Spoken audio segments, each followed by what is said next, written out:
Welcome to Retrobot, the YouTube channel where we feed a friendly space robot a diet of pure nostalgia. I'm Clay, and this is a chill stream.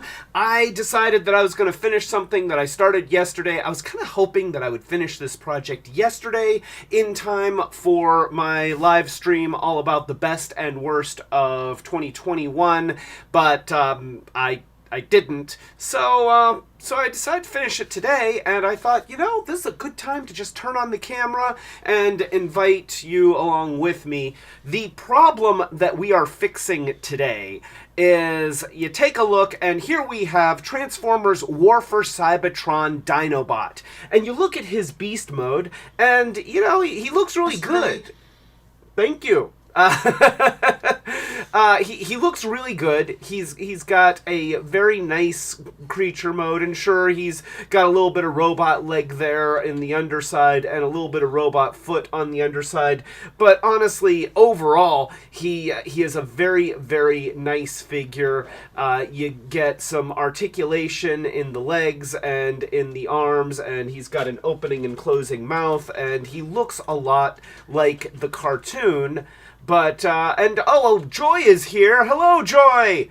Welcome, thank you for joining me. I'm kit bashing. So hopefully you enjoy watching a kit bash video. And are you feeling better? Monica was just asking. We were hoping that you were feeling better and not, not having the thing. So, but I know there's like a 20-second delay on me asking you a question, so I'm going to continue, but I hope that you're feeling better. But if you look, they put, and I guess, Monica made the observation that when Dinobot is shown running, his claws are down like this. At least either in Beast Wars or maybe in the Jurassic Park movies, who knows. But just standing there, this is terrible. And Ty Guy is here. Hello, Ty Guy. How are you? Thank you for joining me. We've got these, and that just looks terrible.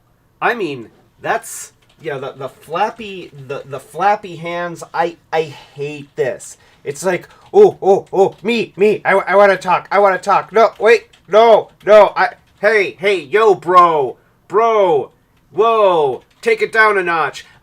These are, granted, these flappy hand things are great for comedic opportunities, but not what I'm looking for in a cool Raptor toy.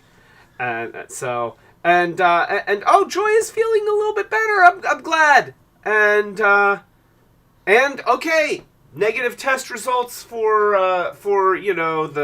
the thing. So I'm very glad to see that Joy is feeling better and ideally does not have dun dun dun dun dun dun dun dun dun. This is Omicron, by the way. Just. It was Dawn's joke. It's still here, so it's Omicron. We've got Dinobot here, and I'm making new hands, and I'm there are upgrades that you can get that have shorter flappy hands, which do look better than the long gangly flappy hands, but they're still just like paddle hands. And I understand why they're designed this way. When transforming Dinobot into robot mode, the hands very neatly fold up and tuck into his sides, filling a gap while also pretty much becoming invisible. And that's great, but you still have to have a dinosaur mode that looks like this.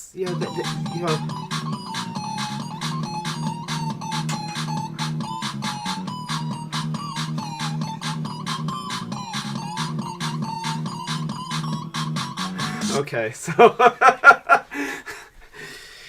I guess I could have done that while holding him, yeah.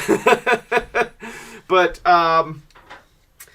yeah, he's got. Oh gosh, I hate these. I hate these. So they are on ball joints, so pulling them off is easy. You just do the little thing here, right here.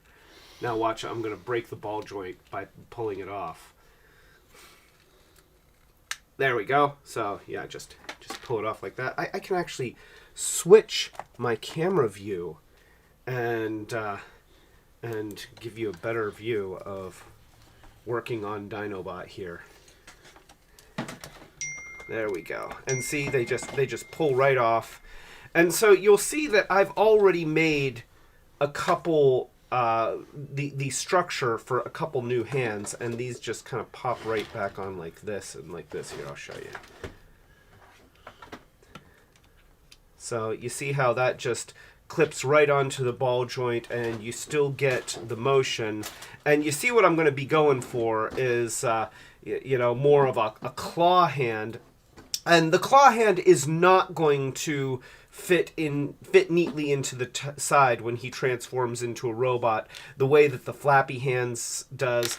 And honestly, I'm okay with that. I am perfectly happy with his claw hands to be a little bit of kibble on the back rather than the neat tuck in, because to me, like the priority is to have a cool looking Raptor mode and still have a really cool robot mode with just a little bit of kibble on it, rather than trying to have a pristine, svelte side that has this thing. I mean, I feel like it's a misplaced priority.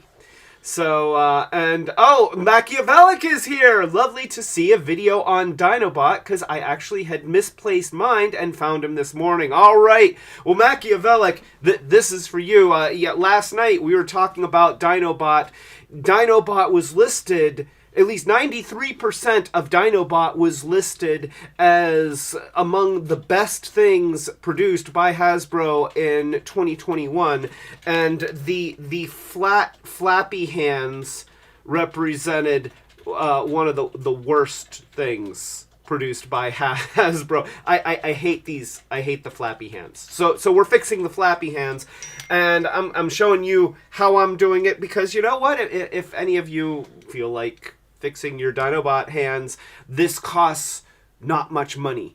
And I'm going to show you how I did the claws. So let's see. That is not getting a signal, by the way.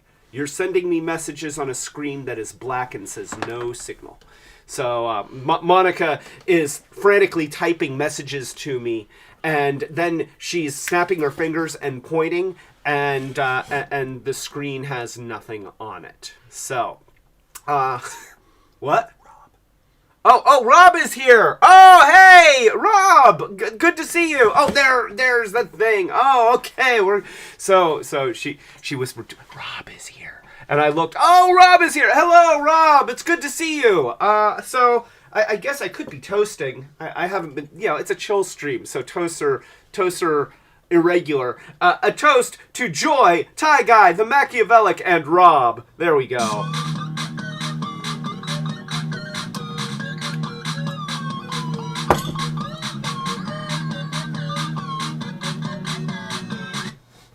All right. Well, there's not even any adult beverage in that. I just apparently act this way normally. So let me put Dinobot over here, and I'm going to show you my technique for how I get a claw shape, which you probably already can tell how I did it, but I'm gonna just show it again for people who don't know. I start with a regular large paper clip. Get my paper clips at the Dollar Tree when I'm shopping for Final Faction stuff. And these paper clips actually have a little bit of a coating on them. There's like a clear rubber coating that makes them a little bit more grippy. I'm imagining that the clear rubber coating is cheaper than than just solid metal, but no, I don't need that. So yeah, I just kind of with my fingernail, I pull off the coating, and then I grab this part, and I can, oh, here, let me straighten out this side. There we go. There we go. We'll straighten that out. All right. And then pull that out. And see if this one turns out significantly better than either one of these, then maybe this one will become one of my claws. I don't know. So I'm going to estimate the middle, and that looks like roughly the middle. And I'm going to give it a bend here. The bend is going to be the center claw. So we're just going to bend this. I got my little pair of needle nose pliers. And there we go. Give it a nice tight bend. I was pretty close, not as close as I was with the last one, but you know that's fine. That is fine. And so now I need to give this claw a little bit of a digit, like a knuckle. So there we got a couple knuckles, and we can adjust the knuckles as you know, as need be once we've got other claws to compare them to. And then you figure that his claws, like, you know, when like I like to get a claw kind of in an upright striking position. So this knuckle here is going to angle backwards. So let's go ahead and do that. And then we got that. And then, yeah, maybe a little thing. So we've got that right there. And then right here is where it's going to attach to the ball on the end of the wrist. And so we need to turn that into a little socket shape right here. So that's where things get interesting, because you know, you just have to bend it up and bend it around. And the nice thing is that if it takes you a couple tries, you know, so what? These are paper clips. You get like 100 for $1 or $1.25 if they've changed the prices at your local Dollar Tree or dollar store or whatever. So there we go. We're gonna do this. I'm trying to do them both at the same time.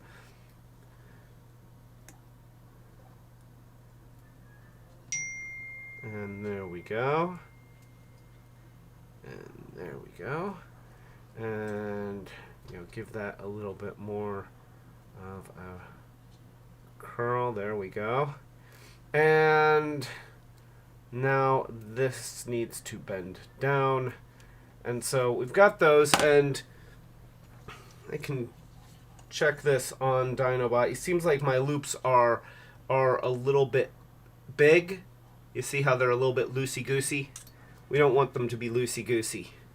Loosey-goosey joints is bad. So here's what we're going to do. I'm going to grab these ends. I'm going to flare these out.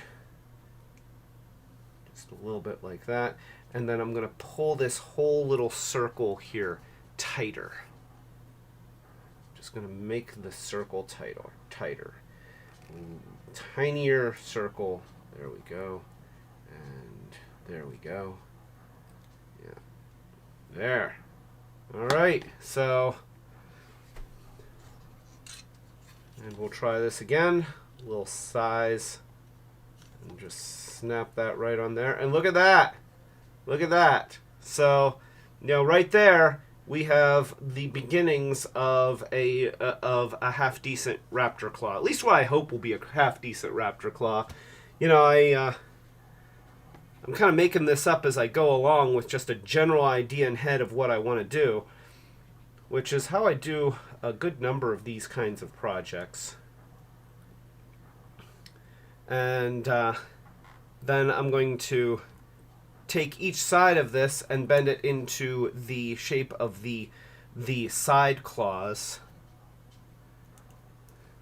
Let's do this. Let's kind of bend it out this way, and then bend this in this way. There we go. And then right about here at the end of the claw, we're going to bend it back on itself.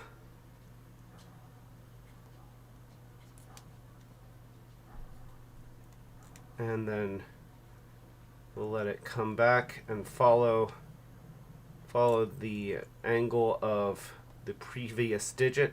And then I'm going to have this come up. I don't know if this is going to work out, but I'm going to try it.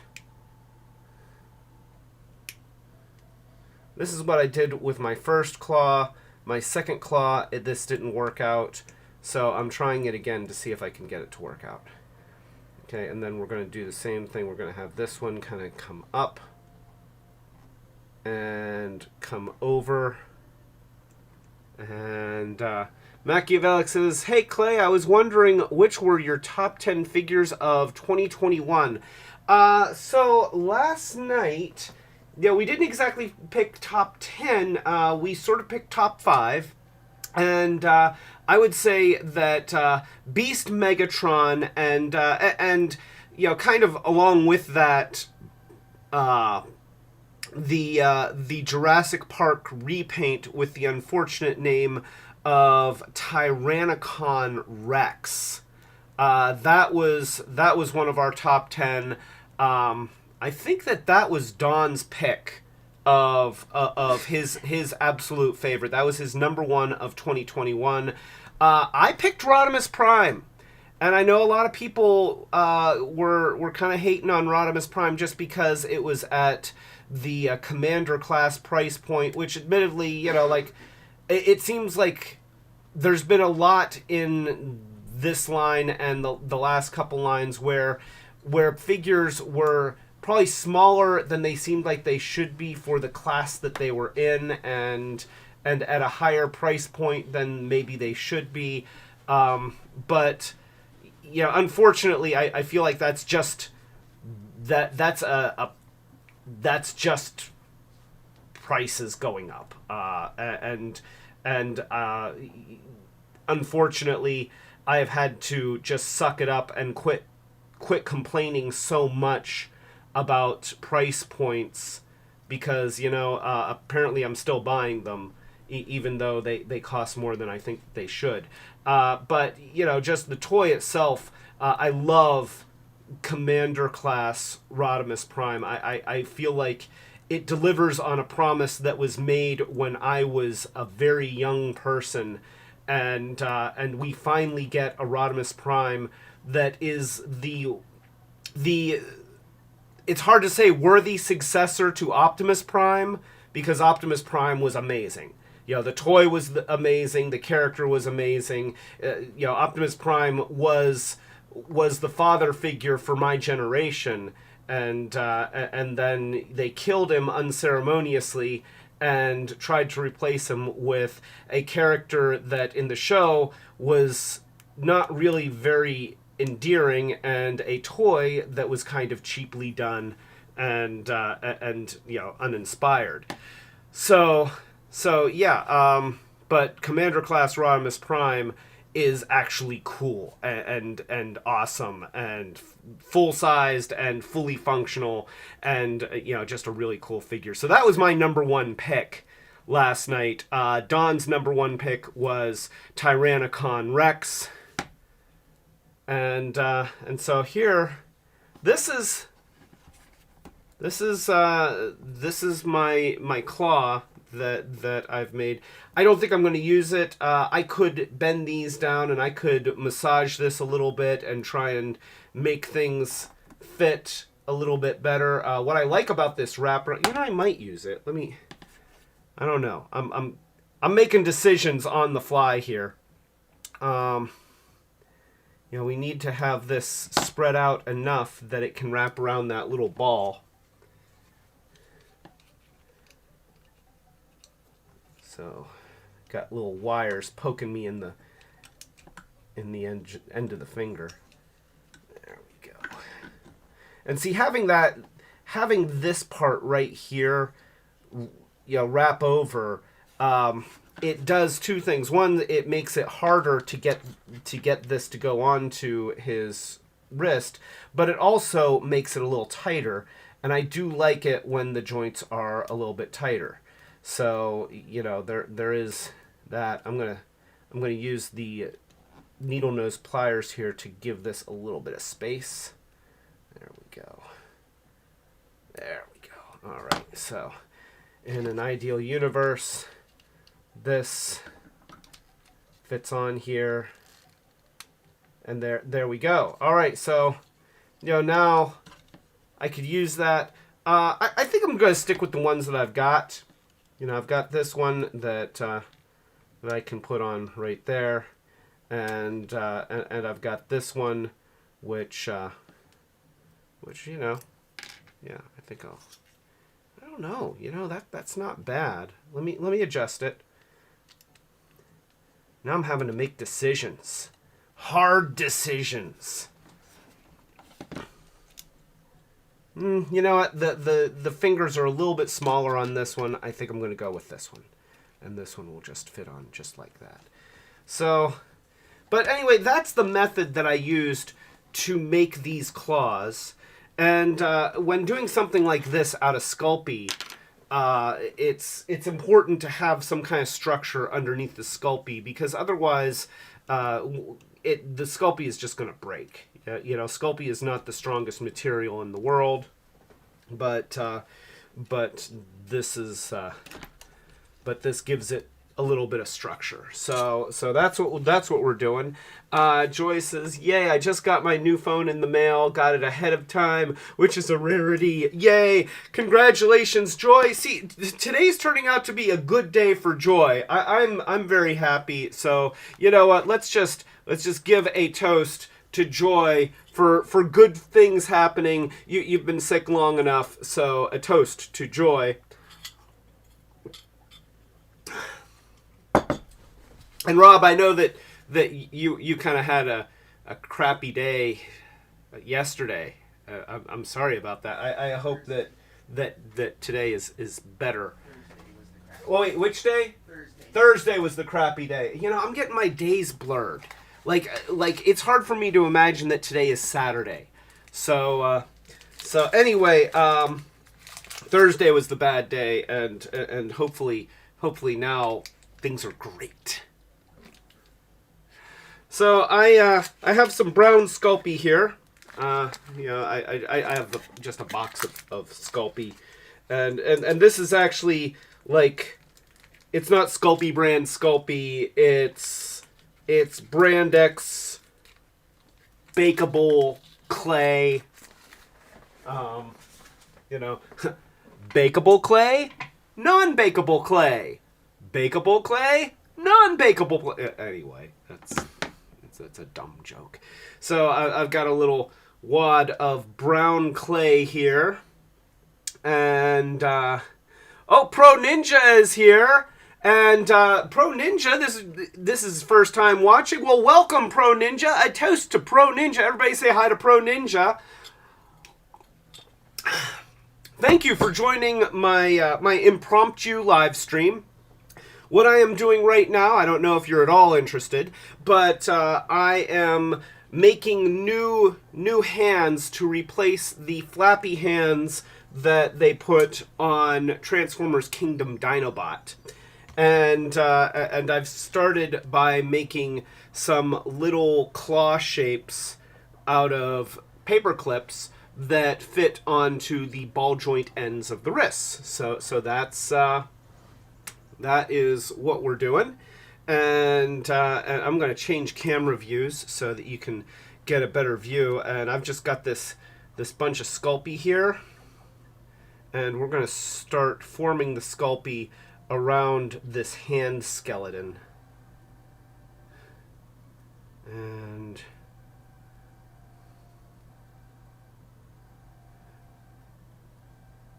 I know that I have way more Sculpey than I need, and that's good. That's going to make it a little bit easier for me to deal with, but you can see how we're just kind of doing this. Wonder if I can even, yeah, it's, there we go.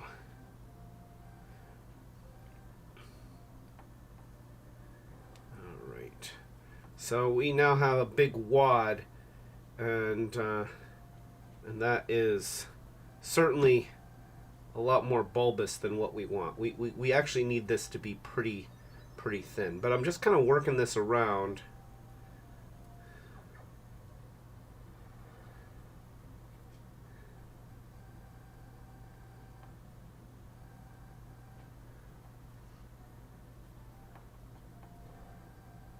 And there we go.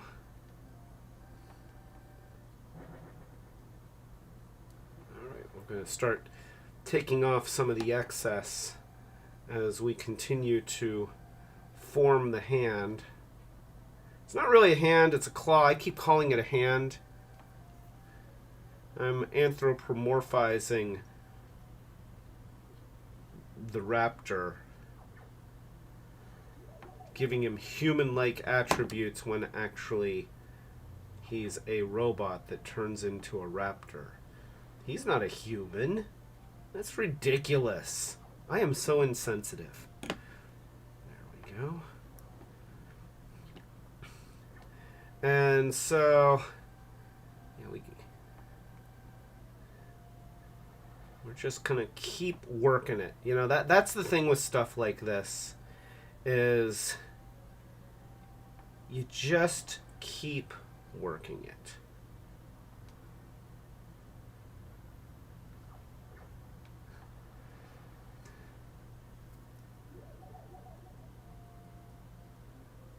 Go.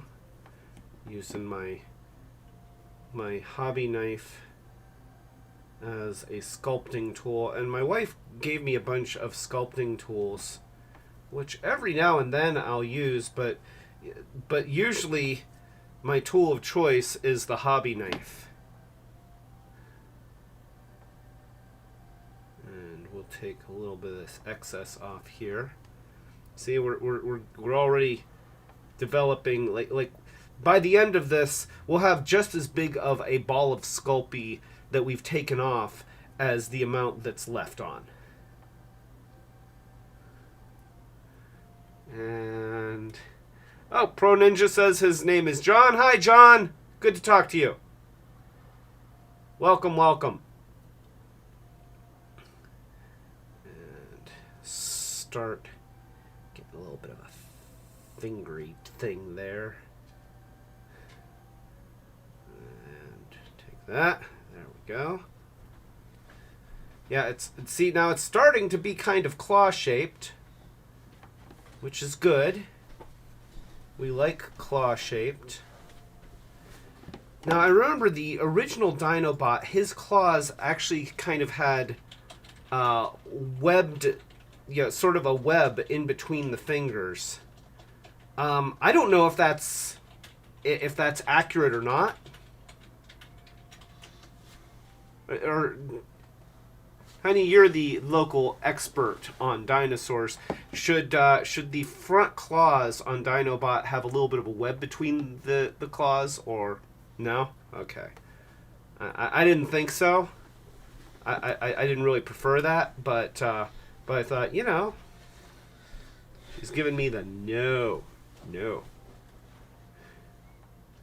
And I keep going off camera. I've got like a 1.5 inch diameter to stay in frame of the camera, and I keep kind of going off camera. There we go. See, look at that. Look at how much Sculpey I've taken off of this thing already.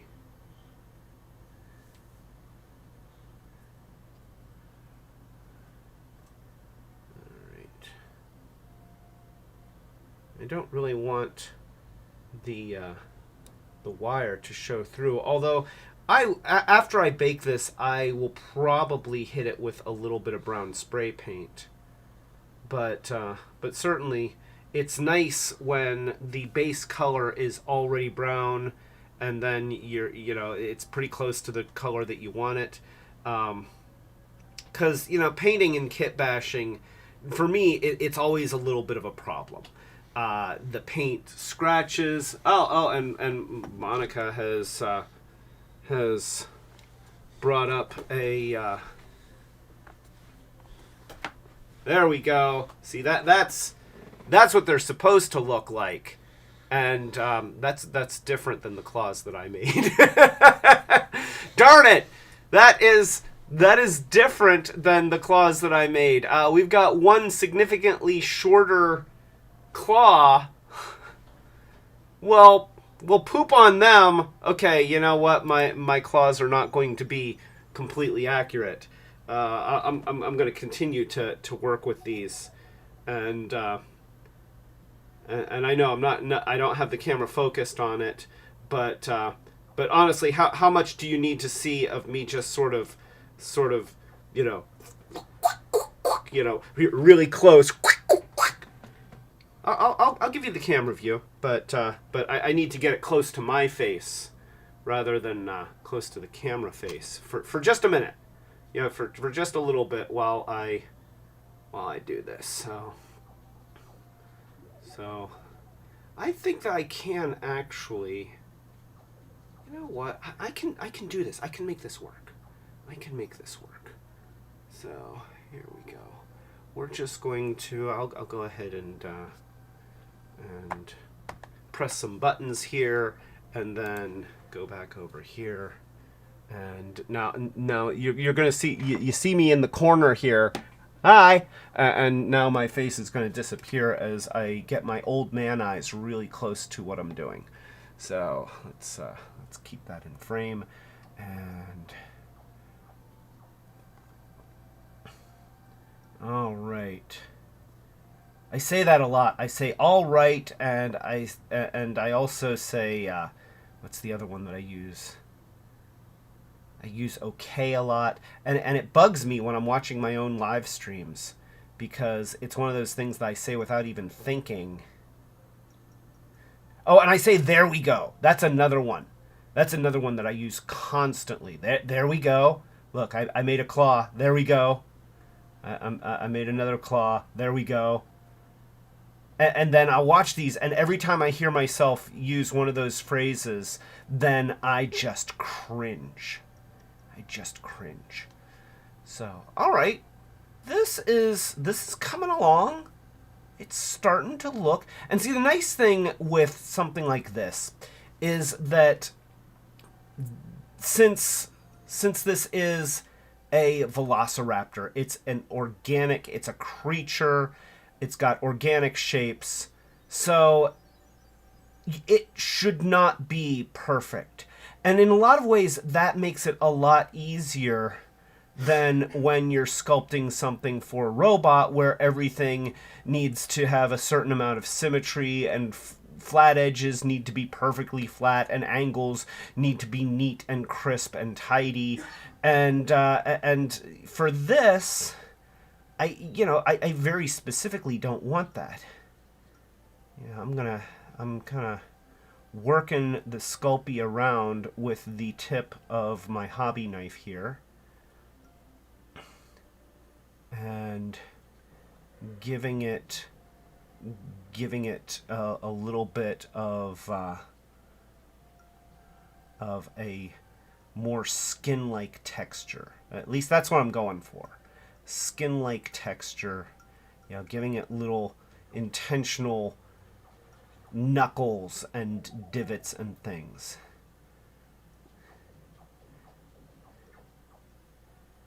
There we go. And here. So there we go. See, I'm doing it again. I'm saying there we go. And look at that claw. Look at that. That's actually not bad. It's a little pudgy. These are a little bit skinnier, but it's not too bad. It is not too bad. I think that I could probably get it just a little bit, because the Raptor, at least all the pictures that you see of artists' renditions of Raptors, and certainly Jurassic Park and Jurassic World have given us an ideal that we strive for when we imagine what a raptor should be, and they're very lean and kind of skinny. So I don't want his fingers to be too fat. But this is actually looking pretty good. At least I'm happy with it. So yeah, you know, we got a claw there. We'll just kind of bring out the claw. Bring out the claw. Bring out the claw. Kind of accentuate the knuckle there and there. Yeah, that's not so bad. That's not bad. Yeah, it's looking like a thing.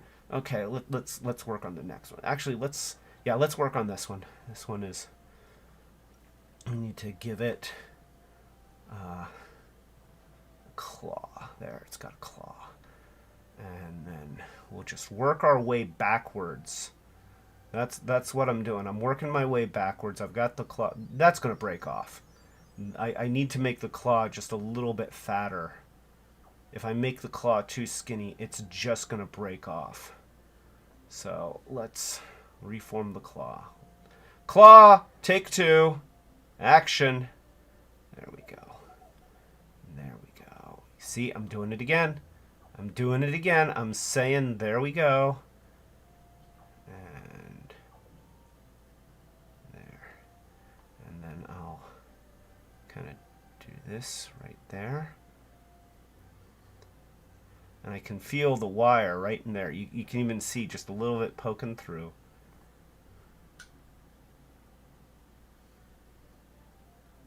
There we go.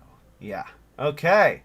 So, getting the claw. We got the claw. It's a claw. Look, it's a claw. Ooh, the claw. I'm doing a bunch of different impressions here, and nobody's going to get them. But you have to do something to keep yourself sane when you're working on something that's this tiny and you're focusing really, really hard. Like, you know, I'm really thinking hard about what I'm doing. There we go.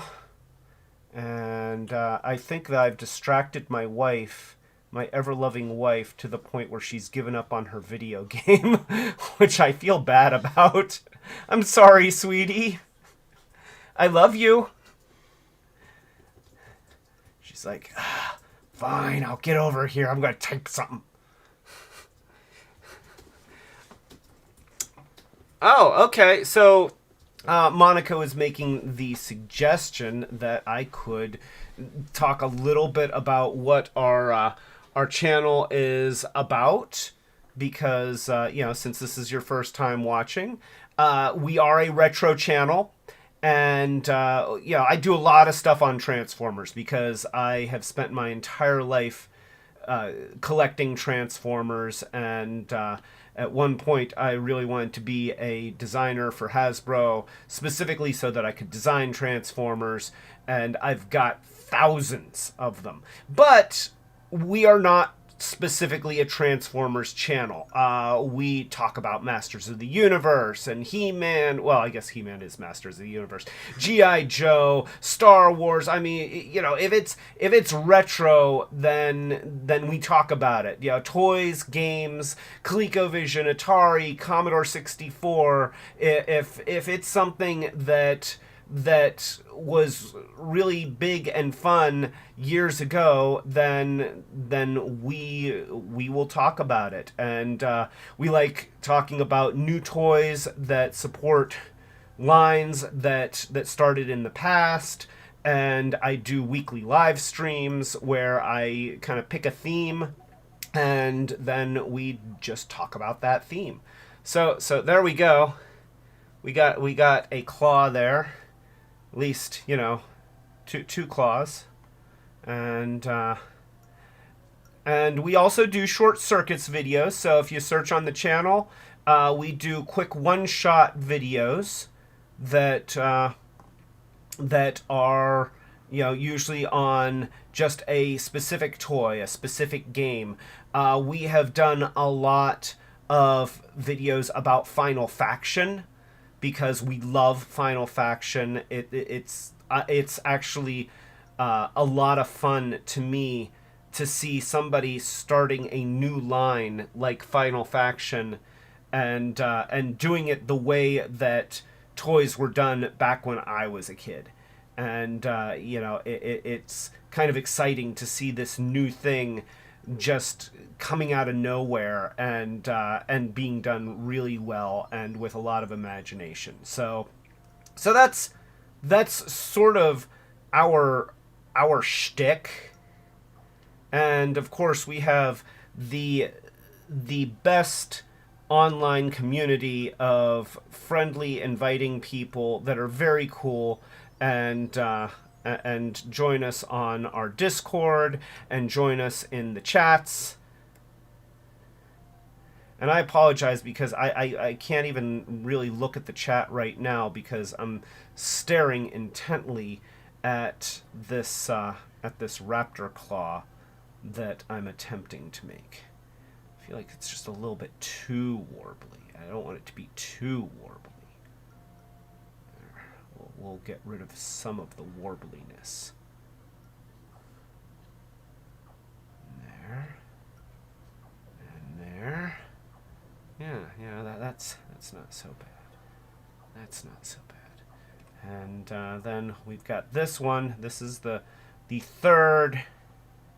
The turd right here. The turd. It's not a turd. That means poop. So there we go. It is brown, but no. There we go. Just to let you know my background, I'm an industrial designer by trade, and actually Transformers are what got me into industrial design.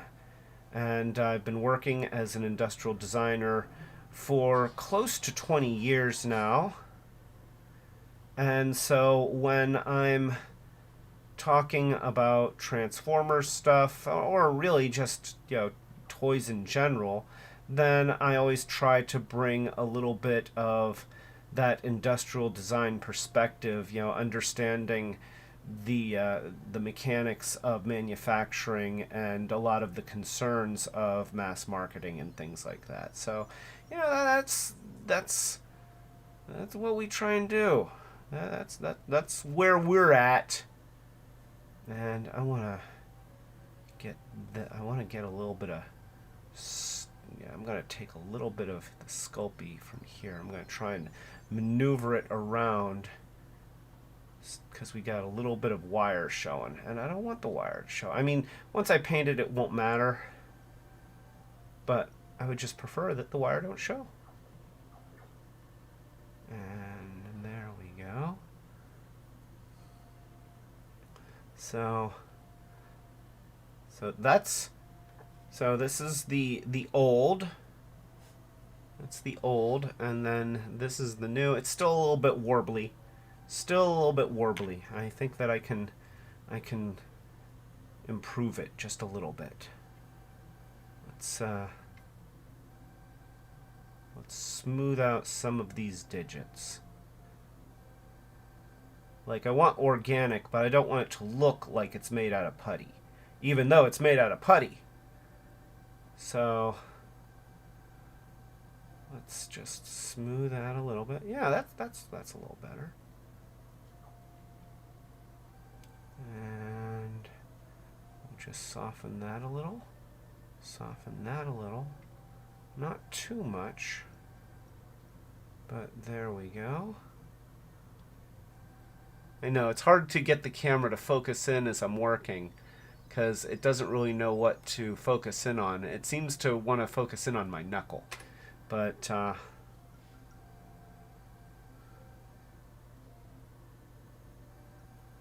we go.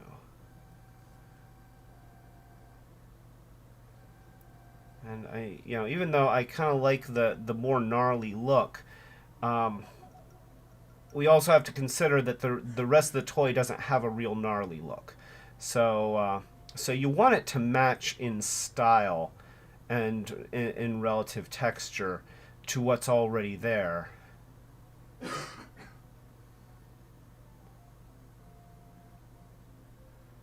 And so here we go. There we go. You know, just kind of, just a little bit of pat down here. You know, not completely smoothing everything out, just softening those harsh lines. You know, smoothing out some of the shapes.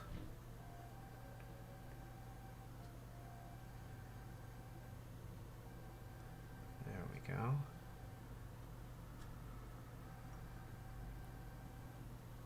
There we go. Yeah, I'm saying it again. There we go. All right, so, you know, that's not so bad. That's not bad at all.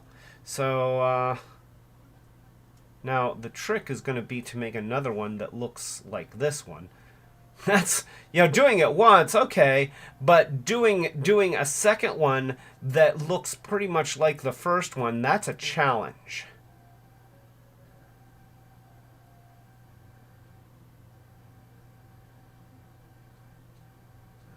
There I'm saying it again.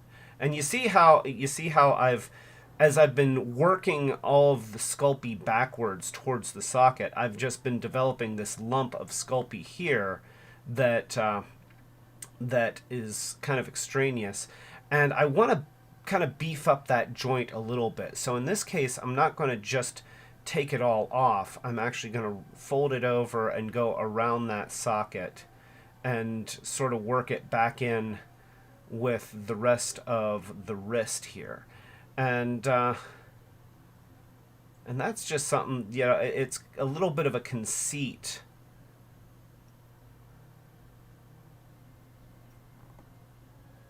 There we go. There. So give him a little bit of a wrist right here. You see how I'm using the back of the knife to create sort of a wrist, and then there's gonna the ball goes in here.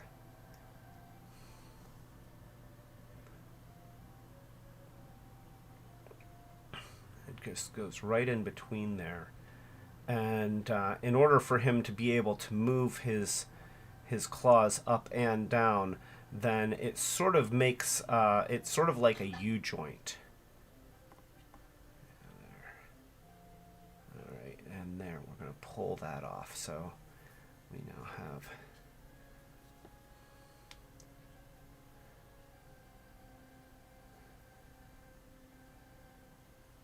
there.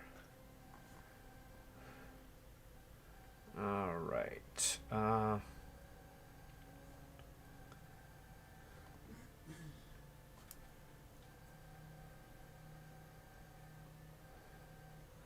Now, this is the tricky thing. I need to open this up so that I'll be able to get the ball joint in there. And, you know, like the obvious thing to do would be to just snap it on the ball joint. But I don't want to do that because I'm going to destroy all the work that I've done in the process of trying to snap it onto that ball joint. And so I'm just going to use the tip of the knife to kind of dig out the space in between. And Sculpey, as long as you don't bake it too much, does still have a tiny, tiny bit of flex. Now you see I kind of messed up my finger here. Messed up the finger, and that's where things get tricky with stuff like this, because, you know, as you work on it, you have to touch it, but the more you work on it, the more stuff you don't want to touch.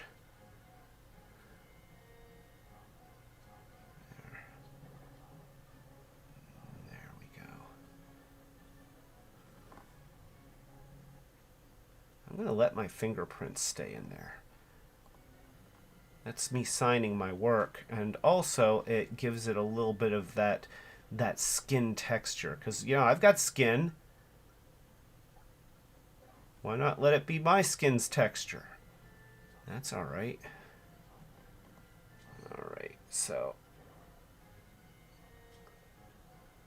try and fix those a little bit.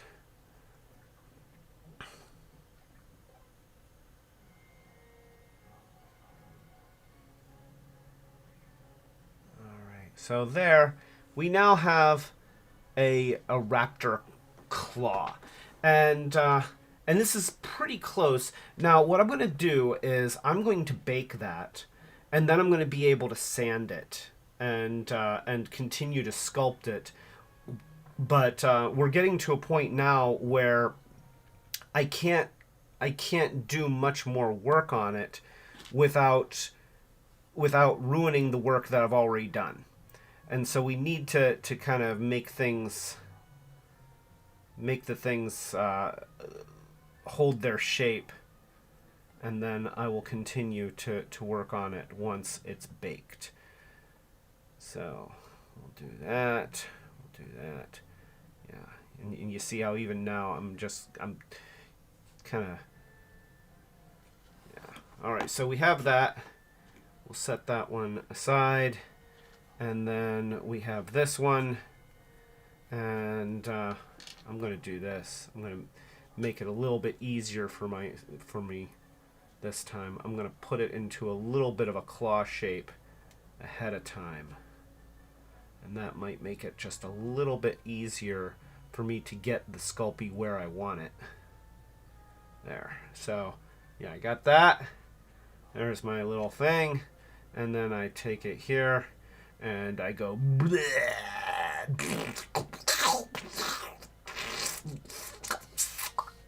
There we go.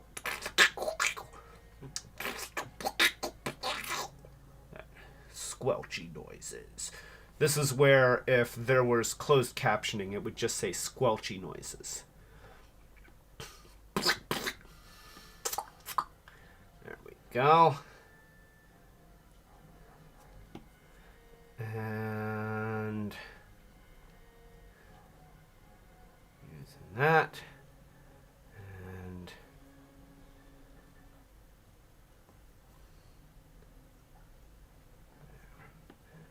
let's see. So there. I think that this is like the left claw. So I need to make this one sort of the right claw.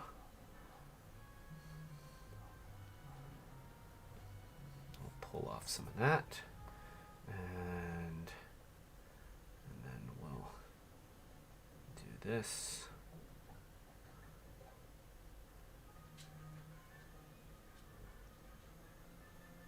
There we go, and do that.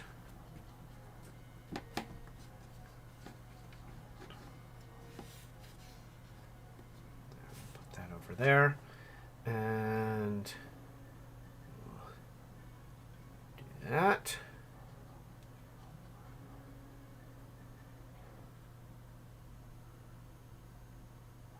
Pull that off and just add that right there. And you actually don't need that.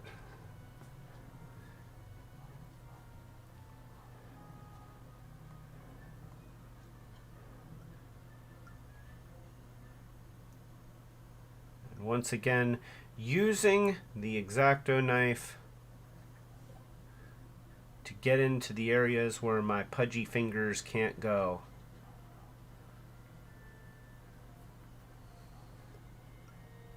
Give that a little bit of a claw shape.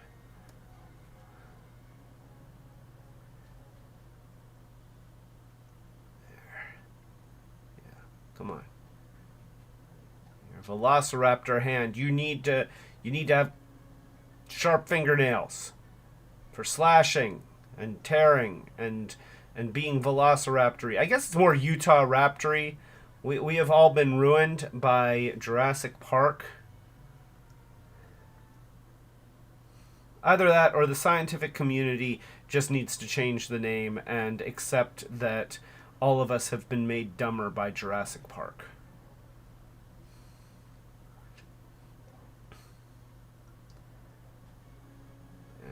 Go.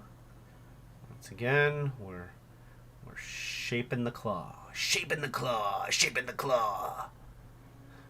Shaping the claw. Shaping the claw.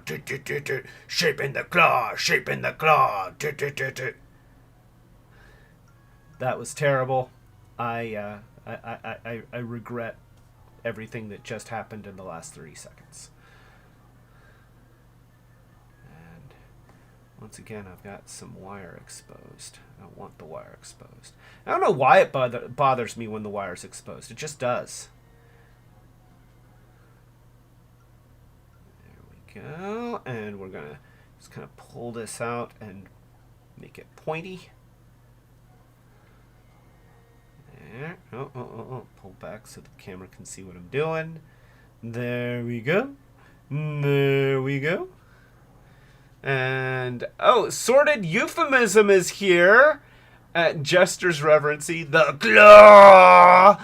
So, welcome, Sorted Euphemism. Wait, here, you know what? I'm getting tired of being hunched over, so this is a good time to switch camera views. And toast, Sorted Euphemism. Welcome, sir. Or ma'am, you know, I mean, Sorted Euphemism really is kind of a non-gendered screen name. I don't know. Sir or ma'am, welcome, Sorted Euphemism.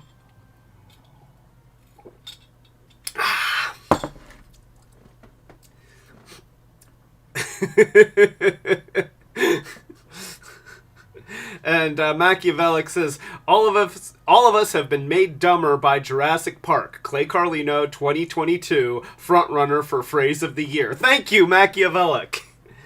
I will be very honored to get that award. Oh, gosh. So, here we go. We're making progress. Now, the nice thing is that usually when I do stuff like this where I have to do more than one of the same thing, the second one doesn't take quite as long as the first one. You know, you get your feel for things and then it moves a little bit quicker. And that's that's sort of where I'm at. You know, I'm making more bolder movements in how I sculpt, being a little bit less careful with like how much Sculpey I remove at a time and things like that. And for the most part, I'm liking how it's coming out. It's I'm kind of eyeballing here and looking at the one that I already did, and realizing that I'm making two left claws rather than a left claw and a right claw. So let me fix that. I knew I was going to do that. I knew I was going to do that. All right, so let's just we'll make this claw, this finger, for lack of a better word, this phalange. That's right, phalange. That's science. We'll make this phalange a little bit longer on this side. And then a little bit shorter on this side.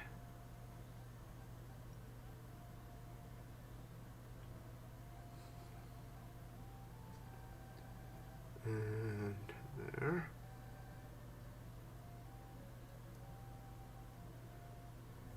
And then we'll just pull some of the material back from here.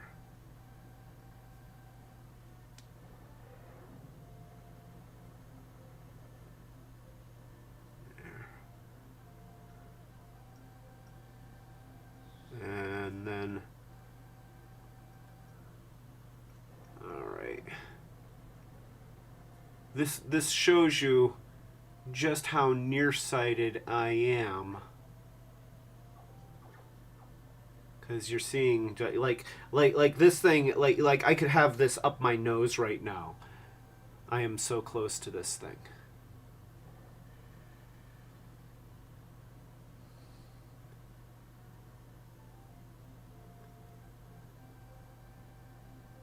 And let's see, I want to do that, and I want And that one further back there.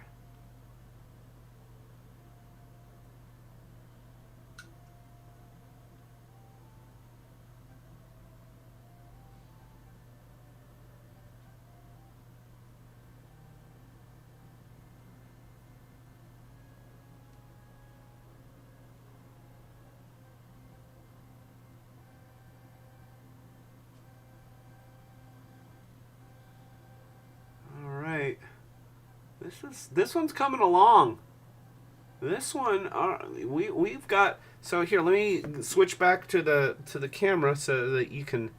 I mean, well, we're all on camera, but you know the zoomed in camera. So this is what we've got here. And that's not looking too bad, actually. I can take off this big lump of extra Sculpey right here. And we'll just set that off to the side there. And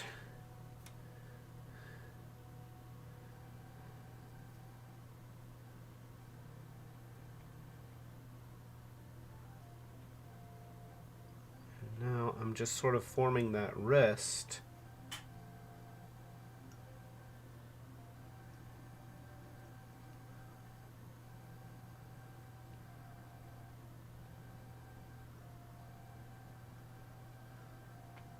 And once again, I am going to try to detail this just a little bit using the knife. You know, just kind of add some details in here. Just some, just a little bit of shape to give it knuckles.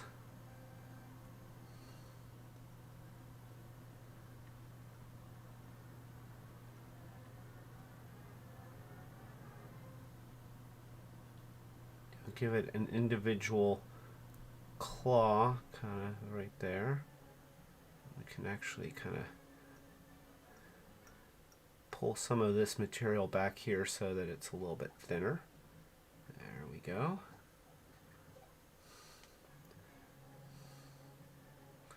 And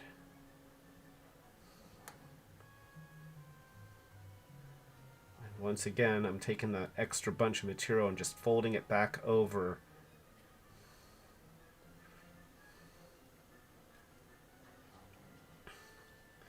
And so what we've got are two claws here. Let me put them right there so you can see.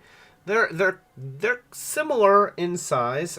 This one, my claw has kind of gotten bent backwards there. Let's get that. That's going to break off. I know it. I'm going to end up gluing on just a tiny little triangle of Sculpey. I can see it coming now. But, you know, we have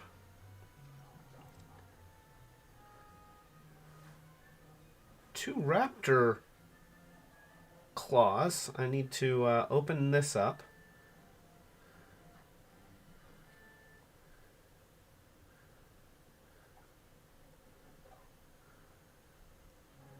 There we go. And once again, let's take off a little bit of that extra goop, a little bit of the extra.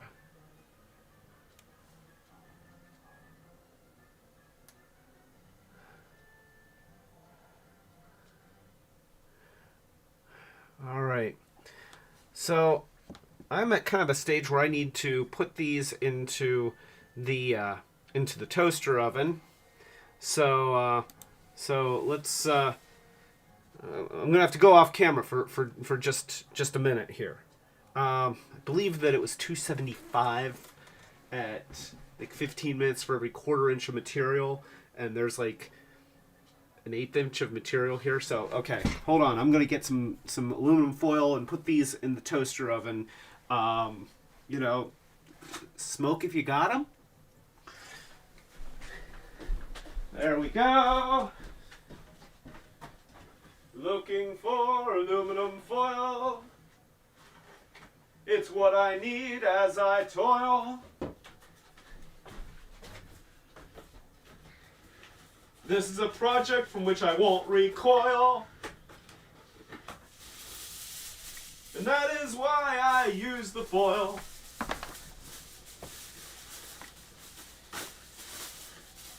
Hey, it looks like there's a shark on the screen. Those who are watching will know what I mean. Probably not the first time they've seen this scene.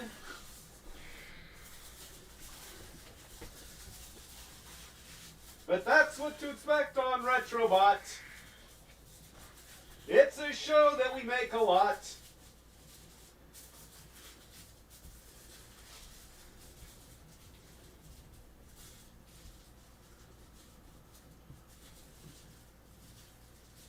And, there.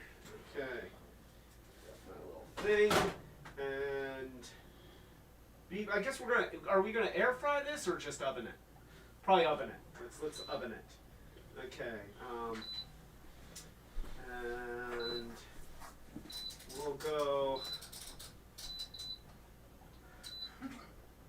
I'm gonna say 12 minutes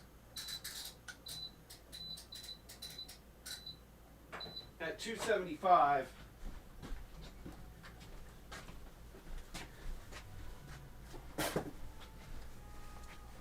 All right, doing 12 minutes at 275. I don't know if that's right, but that's what we're going for. In the meantime, there's another little project that I've been wanting to do that doesn't take much. This is another thing that I was talking about last night. Ty Guy gave me a no smoking symbol. I don't smoke.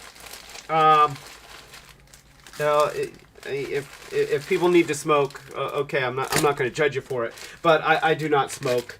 My parents smoked when I was a kid, and I hated it.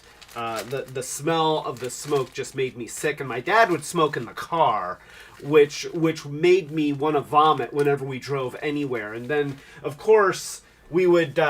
It'd be the winter time, and if you've ever been in a car where somebody smokes a lot, once you turn on the car heat, it's just nauseating. When I was a kid, I had no idea. I did not know what it was that made car heat so sickening, but it would just make me really, really nauseous whenever I was in the car and you ran the heater. And it was because my dad was a heavy smoker, and he smoked in the car, and I remember he would smoke with the windows up in the wintertime, and we'd be like, Dad, it's terrible, it's disgusting. So he'd roll the window down, and then it's bitter cold, and we'd be like, Dad, it's cold, and he'd be like, well, do you want the smoke or do you want the cold? And we said, how about neither? How about neither? But no, that was not the option when I was a kid. It was fumes or cold, and those were your two choices.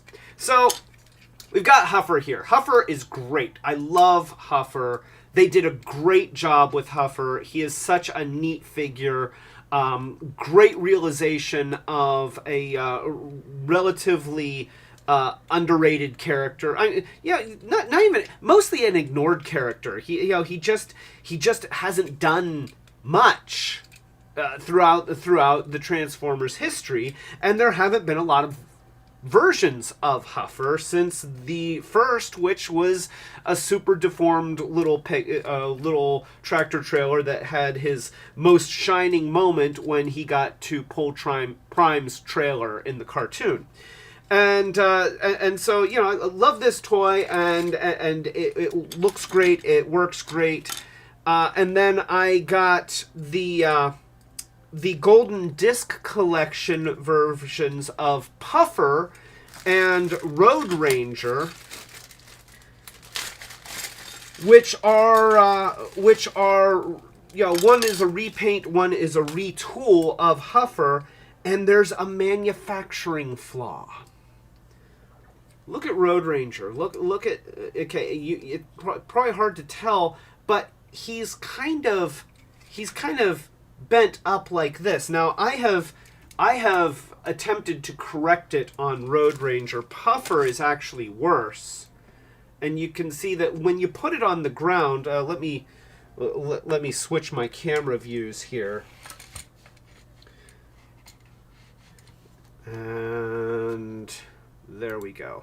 Okay, so if you look, Puffer's wheels, like his body is dragging on the ground when he's transformed. And it seems, let me see if I can get closer in here so you can get a better view. So it seems like there's the plastic piece that holds the lower half of the body to the upper half of the body. For some reason, in the remolded versions, is just flexed a little bit the wrong way. And, you know, Huffer doesn't have this problem. He rolls. You know, no problem. You know, the bottom clears the ground just fine. But in Puffer, he does not. You can see that back wheel is not turning. And in Road Ranger, he barely does. And like I said, I did sort of try to correct this one. So let's see if I can show you what I'm talking about. I'm going to take off Puffer's extra accoutrements and turn him into a robot. And we're just going to do the thing here. Open up the thing here. Put the wheels back that way. And blap, blap, blap, blap, blap, blap, blap, blap, blap. And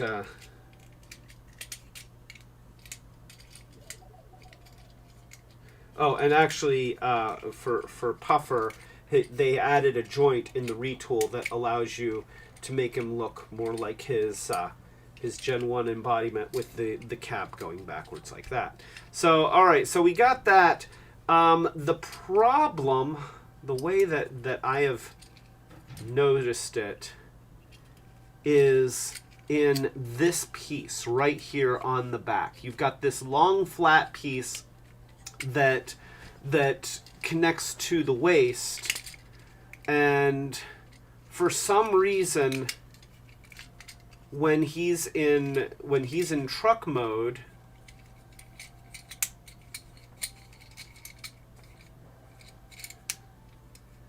you see how the bottom edge here, you know, right this bottom edge is not perpendicular to the verticals here.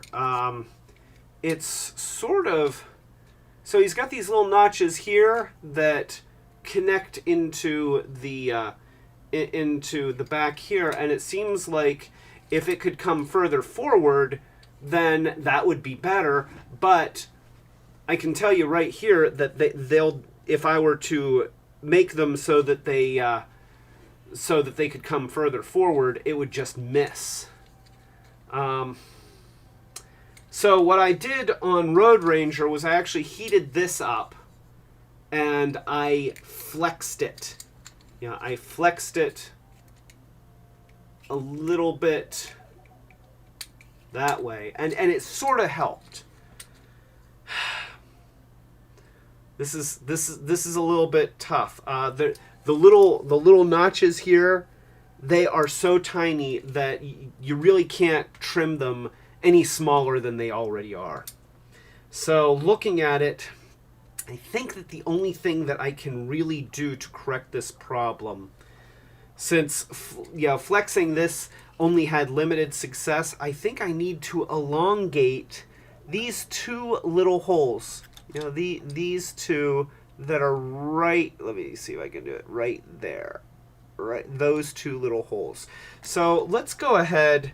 I'm going to switch camera views.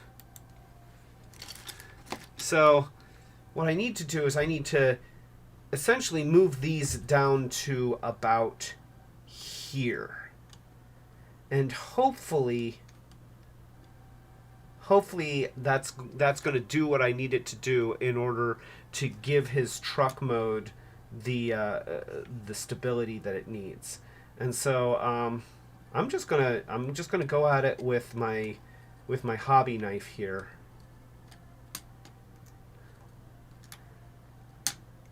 And we're going to see how far. Yeah, I'm not making them really long, so I might not poke through to the inside here.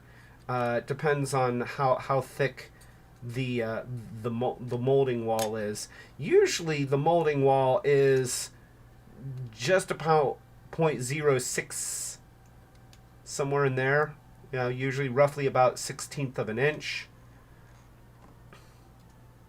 Some of these pieces are thinner than that, though, so we might end up seeing it poke through.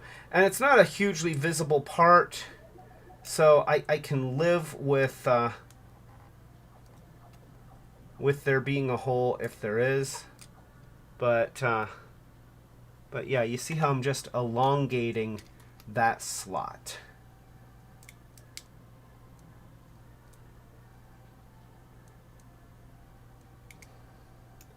Let's continue to dig. We are digging. We are digging.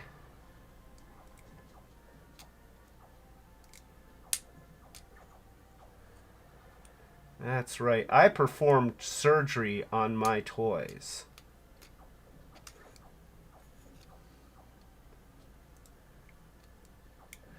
Now, of course, one problem is that this is, right where these are is where the back of his pelvis, his tailbone, so to speak, starts to wrap around the crotch. And so these little nubs here are just not that long. And so depending on how far I have to go, they may not lock in at all, which would be unfortunate. But, if worse comes to worse, I could always just add a little bump there, glue on a little sliver of something, give it something to catch on to. I hope I don't have to, though. So that might actually be enough. Let me square it off a little.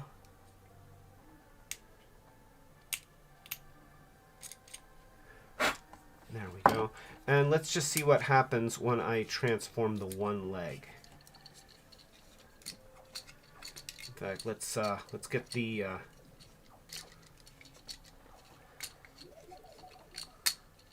we go. And we're gonna transform him mostly back into truck mode.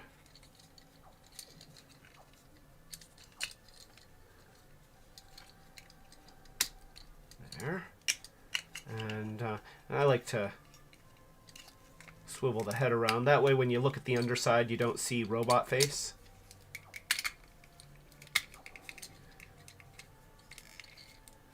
Alright, so let's take a look. Well, that right there, that is actually greatly improved. Yeah, that's dramatically improved. Take a look. So you can see here, and I'm just going to put this spudger here. Look at how much clearance I've gained just with that little bit of digging at that slot. That's perfect. That is what we want. Okay, so that's successful. Now I just need to do the same thing to the other side. And get his pieces of body out of the way so that I can work on him. So let's just go ahead, and I'm really happy about this. It's nice when you can make a very small modification and get a good dramatic result, and that's a good dramatic result that you want, as opposed to a dramatically unfavorable result. So there we go. dig that out.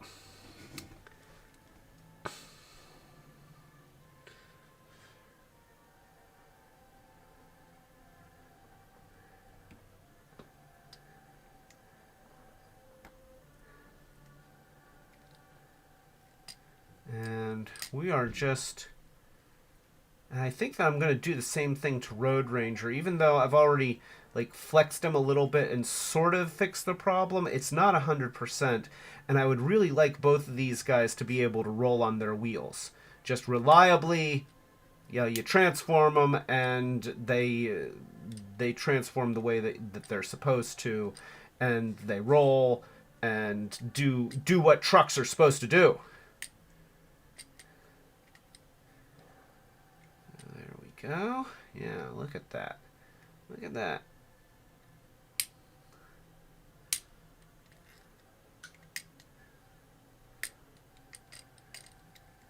There.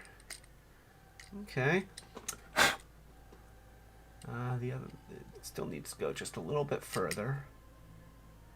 Just a little bit further. And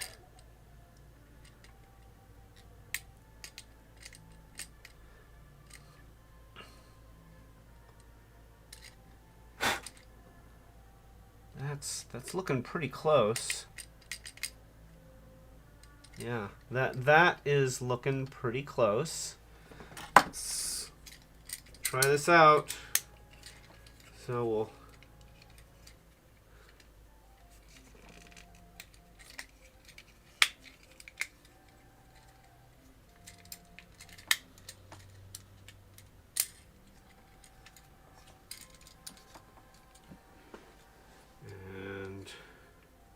his arms are so awkward.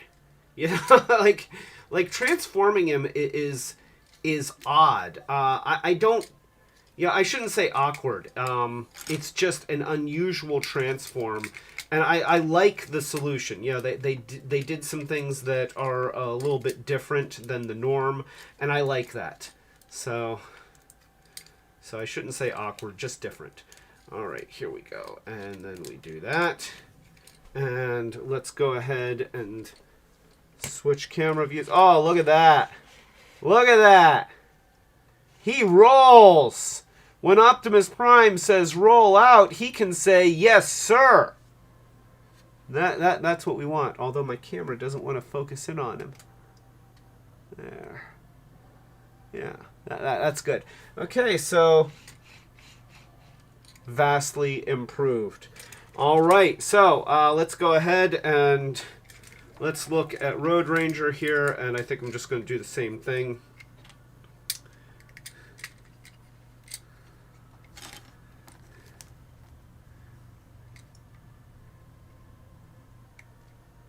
And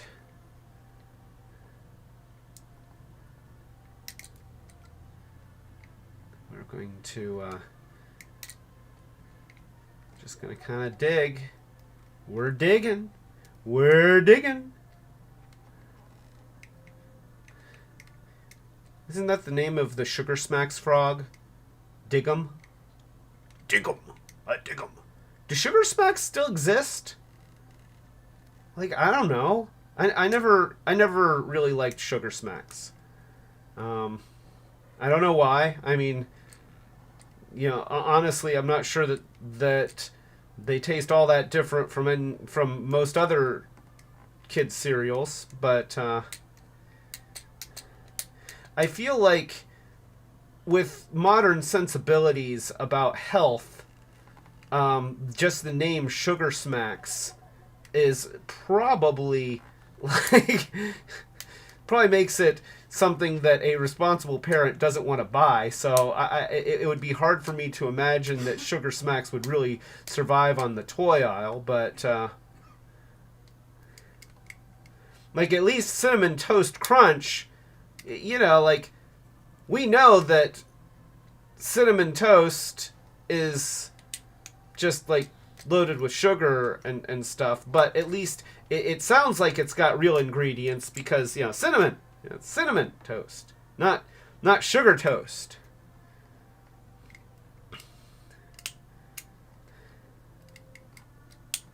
There Fruit Loops with the word fruit spelled F-R-O-O-T for legal reasons.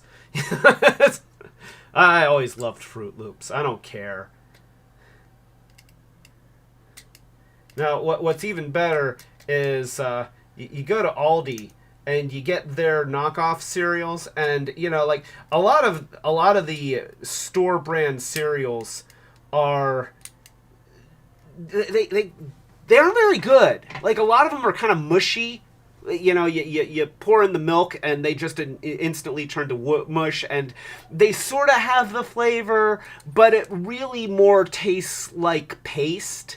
But the Aldi knockoff cereals are good. Like, arguably as good, if not better, than the name brand versions that they are based off of. So, you know, if you don't want to pay, like, $10 for a box of cereal, then go to Aldi, and it's going to be a good box of cereal, and it's not going to cost, you know... Oh, they changed to Honey Smacks. Honey Smack. So Rob is here. Hello, Rob. Well, you were already here, but Rob, I'm you know, it's been a long day. I've got a very small head. But Rob was just saying they changed to Honey Smacks a long time ago, because honey, see, that's natural. That doesn't have the negative connotation of sugar. So Honey Smacks, yeah.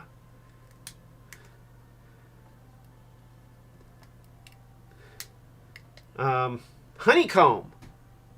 You know what? I like honeycomb, but I like honeycomb better as a snack than I do as a cereal. You know, as a cereal, it's only okay, but, you know, just as you grab it out of the box and you know, the honeycomb is good. It's honeycomb's big. Yeah. It's not small. No. Honeycomb's got a big taste, a big crunch, and a big bite. Kellogg's, I'll be expecting the letters from your lawyers. So, can you get sued just for quoting somebody's commercial? I don't know. You know, Kellogg's is kind of a terrible organization. I wouldn't put it past them to sue me just for saying that they're a terrible organization. Which is sad because, you know, I grew up with Toucan Sam and Tony the Tiger. You know, those guys were great. See what I did there? but you know, apparently Kellogg's is less good as a company than it is as a set of cartoon mascots. So, all right. So here we go. We're gonna change the view here. Put his wrists down and do the thing. And let's see if that works. Yeah. He's well, you know, that. Oh wait, here. That might. Why doesn't that? That should touch the ground. I want that wheel to touch the ground. What's wrong, wheel? Don't you understand that the ground is your home? Don't you want to go to your home?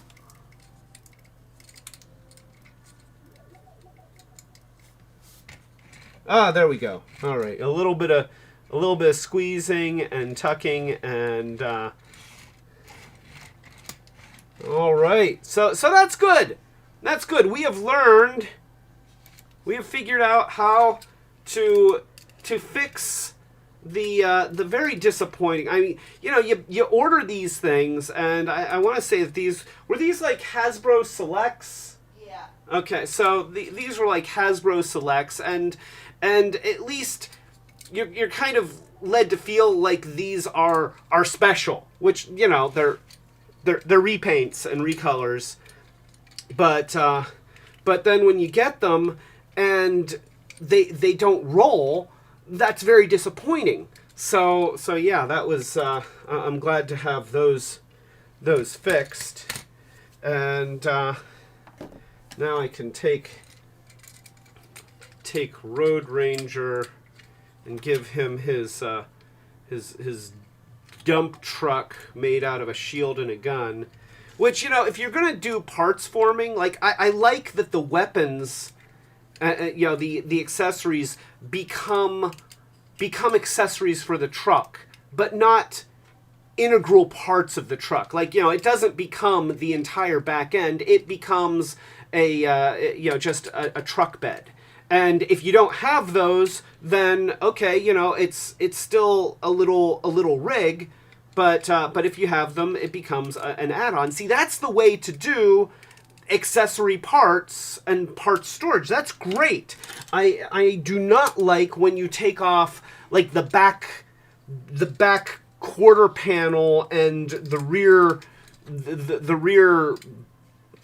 fenders and everything, and then that just becomes a shield. That's because, you know, shields get blown up, shields get dropped, and then supposedly if your character doesn't have their shield, then they only turn into 3/4 of a car, and that's I don't like that. Now, if it's a parts forming robot like Omega Supreme, for example, where, you know, his whole shtick is that he breaks into pieces. That's a whole different thing. That's part of the mechanic. But I don't like when you take a regular Transformer and then just for whatever reasons, probably just to make it easier, you say, okay, well, the Transformer transforms mostly this much, and then a third of the vehicle just comes off, and we're going to call it a gun. And that's fine. It's not. It's lazy. It's lazy design. So, oh, and Michael Spicer is here. Hey, hello, Michael. I heard that you weren't feeling too well. I hope you are feeling better. And tell Spicer tell Asher that I said hi. Hello, Asher. It's good to see you. I was just fixing toys that had little manufacturing flaws. So that is Road Ranger and Puffer, and they are now able to roll. That makes me very happy. And for those who didn't see last night's live stream, I got to address something that I just don't understand. This is Puffer. Puffer is a character that was based off of an oddity. I guess in Europe, I think, somewhere, when pipes came out during the second or third wave, I think second wave of Transformers, they had a retool of the original Huffer that was pipes, and it transformed differently. It had a different head, and it was blue and white rather than orange and blue, and in some places, they didn't get the retooled version. They just got a recolor of Huffer that was in Pipe's colors. And fans over the years have started calling that toy Puffer. You know, sort of a combination of Huffer and Pipes. Well, so for Hasbro Selects, they released Puffer. Except that Puffer is not just a recolor of Huffer in Pipe's colors. They recolored Pipes in just slightly different Pipes colors. So it's really just Pipes. It's not Puffer, it's Pipes. It's just Pipes. That's it. It's named Puffer, but it's really just Pipes. I don't understand. I feel like somewhere a memo was lost. Somebody didn't understand, and you know, I'll get Pipes, and then I'll have Pipes and I'll have Puffer, even though Puffer is just Pipes. I don't know. I'm a sucker. I like this mold, and you know what, they keep making different variations on this mold, and I'll probably keep buying them because I like them. And apparently I'll keep fixing them because every other version of this mold seems to have that flaw where the wheels don't touch the ground. So, all right, I'm going to check my dino hands because they should be getting close. So, be right back. Oh, yeah.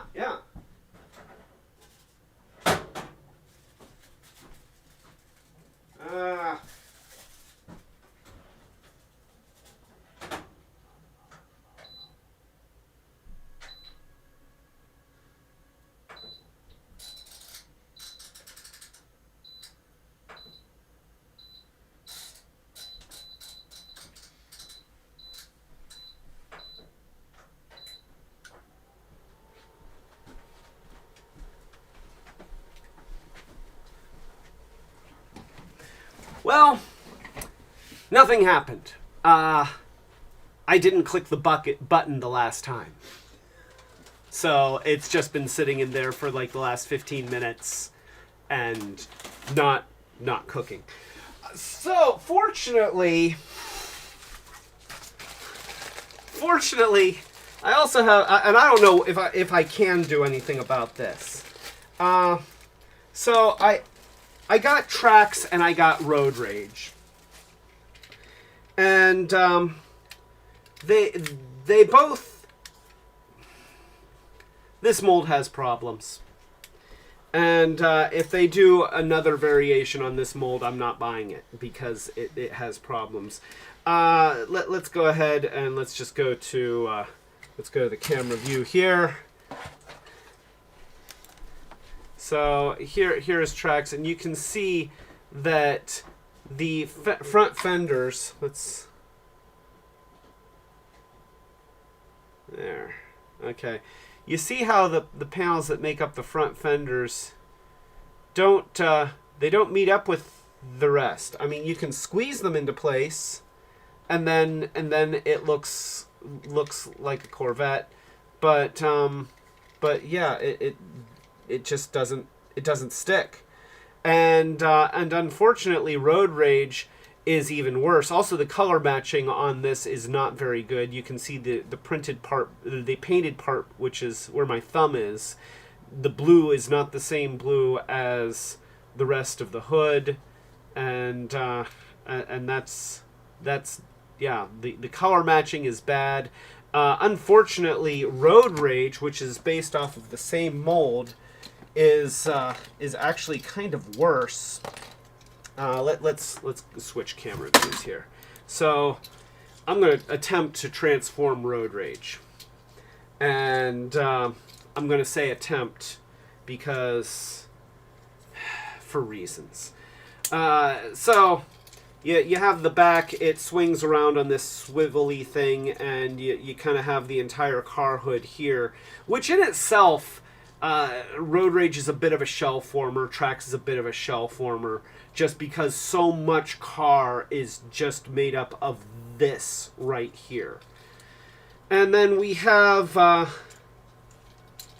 see, we have the body, which is, which the lower half of the body is connected on this linkage thing here.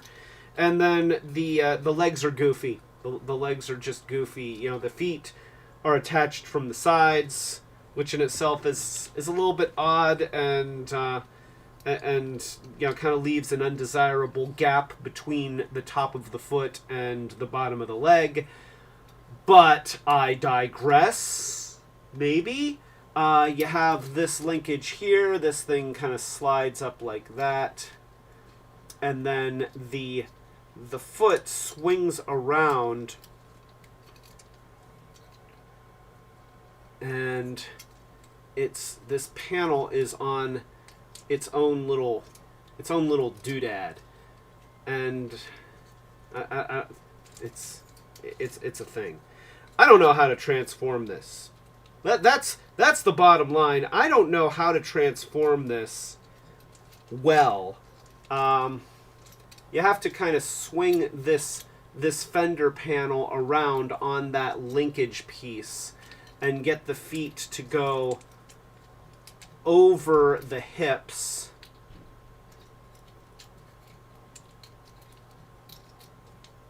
There. Almost. Almost.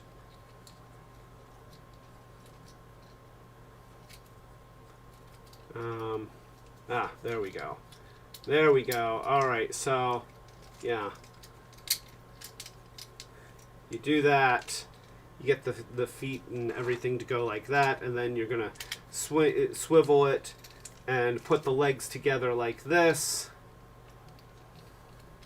And I think if the transform worked, like, you know, if it actually went together and formed a car nicely, then I would probably be far more forgiving of the weirdness of all of these panels that have to swing around each other, and you have to try and get them out of each other's way and stuff like that. But because the transform tends not to work very well, I end up being more critical of the figure as a whole. And then the arms are much more Traxian. And so, you know, you have the arms and everything, and it kind of goes together like this. And I'm just looking at Trax here, because he's kind of going together. Now, we are going to try... I have had no success getting this to go into vehicle mode and have all the panels actually meet up. But we're going to try. We're going to do it live.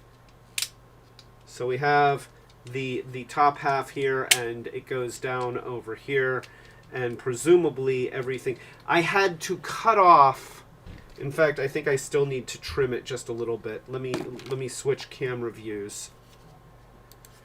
So there was a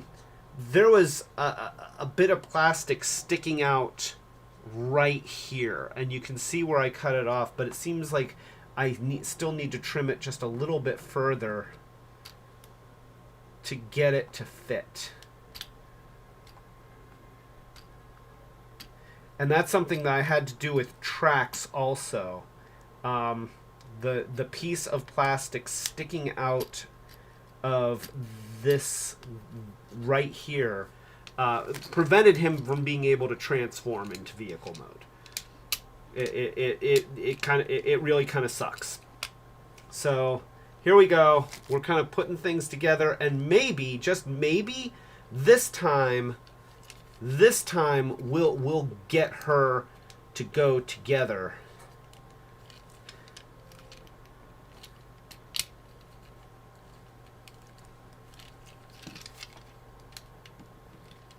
Maybe. Come on, Road Rage, you can do it. You can transform into a vehicle. There. Did we get her? We sort of got her.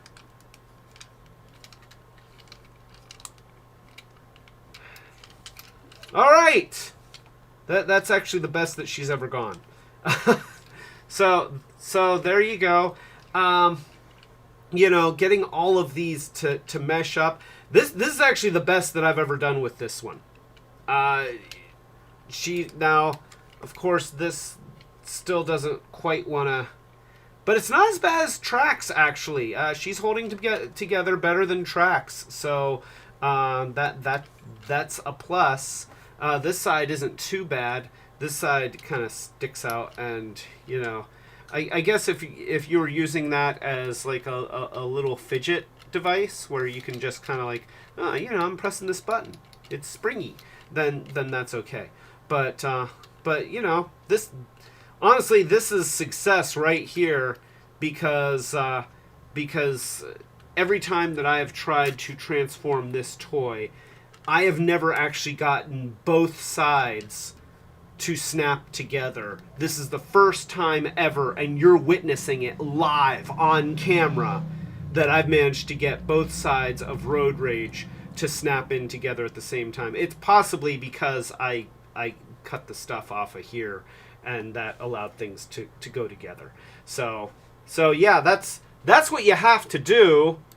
If you've got Trax or Road Rage and you can't get them to transform, and you notice that there's a little bit of plastic sticking out from the front of this section of the hood, yeah, get out your hobby knife and trim that. I will say that I'm happy that I got Road Rage to be a car. You know, Road Rage, I now like her like 50% more than I did 5 minutes ago, because I can turn her into a car. That's kind of her job, to turn into a car. I'm not super wild about how they have the wings that are very visible in the fenders here, but Trax is worse. The white really pops out and doesn't look good.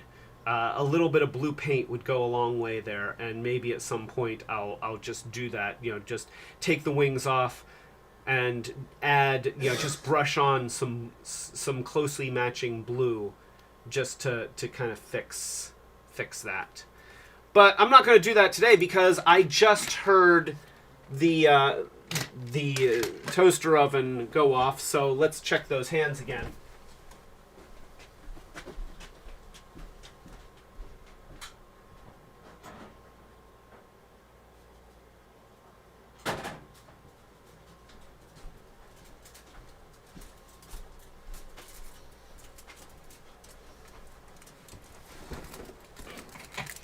All right, here we go. We've got a pair of Raptor hands. Ooh, hot Raptor hands. Hot Raptor hands. But they're holding their shape, and they're very hot.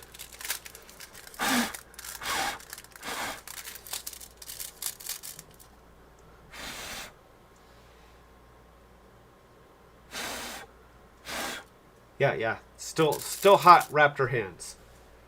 So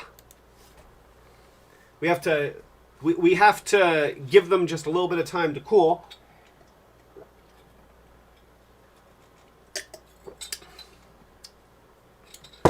And Rob just said, I hate those legs. And you know what, Rob? You are correct to hate these legs. These legs just, they're unnecessarily complicated, and it's not an effective, it's just not, it's complicated and not really all that effective. It sort of reminds me of the Cybertron mode buzzworthy Bumblebee, where they had all these little panels to get him to turn into a flying saucer, and you honestly just didn't need that much. You know, they made it unnecessarily complicated, and it's not that effective. Like, you know, every now and then it's nice to get a more challenging Transformer that has some unique moves. I mean, certainly when you buy a Masterpiece figure, then part of what you're signing on for is that the transformation sequence is going to be really involved. That's part of it. But it's not fun to try and get these legs to transform into a car. It's, you know, everything's in its way, and that's the problem with, you know, like with Bumblebee, stuff's in the way, and parts are more likely to just come apart than they are to move in the way that allows you to move the figure. And, you know, it's like the process of transforming is that's the experience. And there is a design to that experience. There is a flow to that experience that has to be considered. And I think that that's something that was lost especially following the Beast era. You know, during this Beast era, you had a lot of shell formers because, you know, they had these organic shapes and they were trying to figure out how to make robots turn into animals and things like that, which led to a lot of shell forming transformers that had crazy amounts of elaborate stuff around the outsides. But Beast Wars still had a level of simplicity that usually wasn't too bad.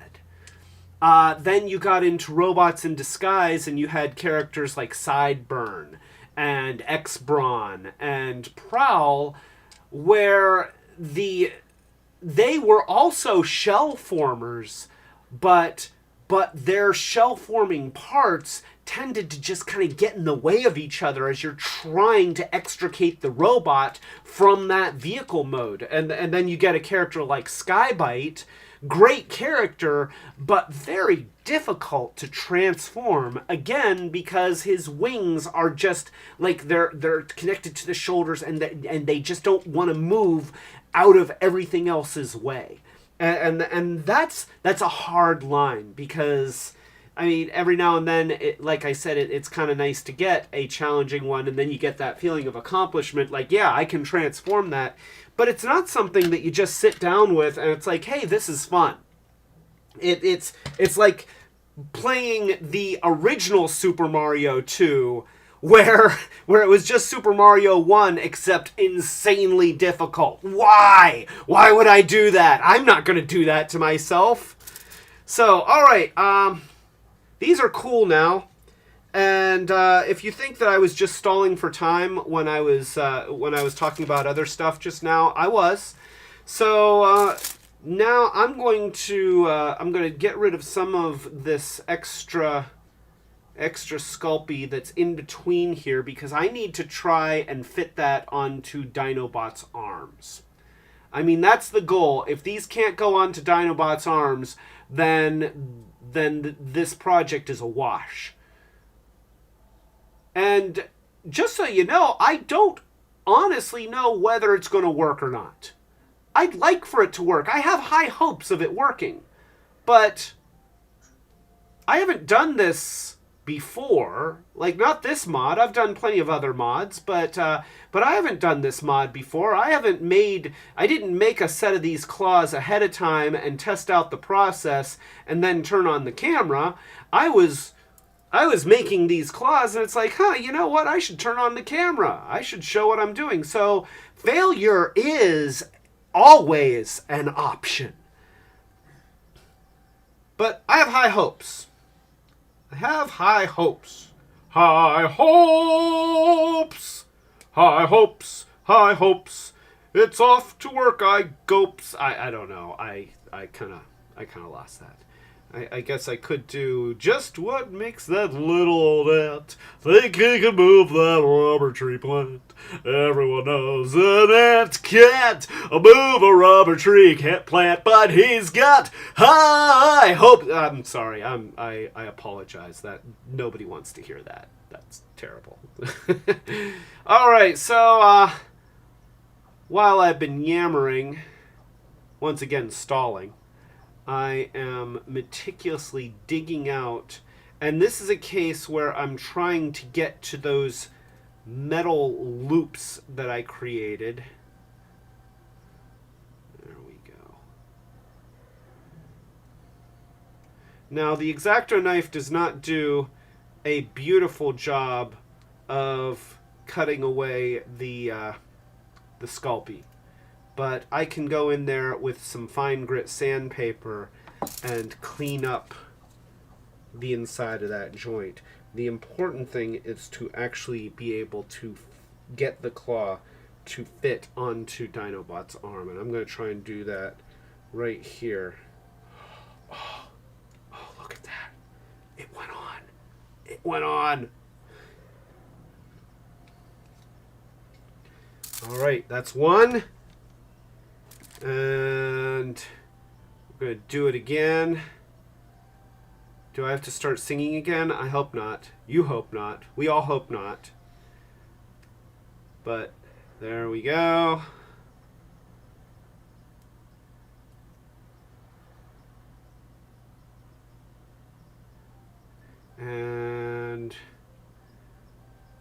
getting a little bit more of this stuff out. I'm just going in with the knife and slicing down into that slot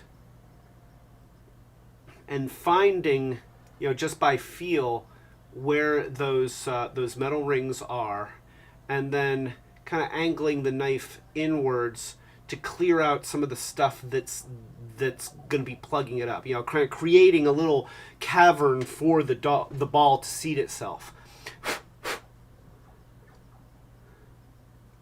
And there we go. See, I'm saying it again. I'm saying it again. And it's getting on that nerve. Like, the nerve is right back here, the one that pulsates every time I hear myself say, "There we go." But I can't stop myself. It's like hardwired, and I'm trying not to, but I just can't stop from saying it. All right, there we go. Here we. This is where the claw meets the wrist.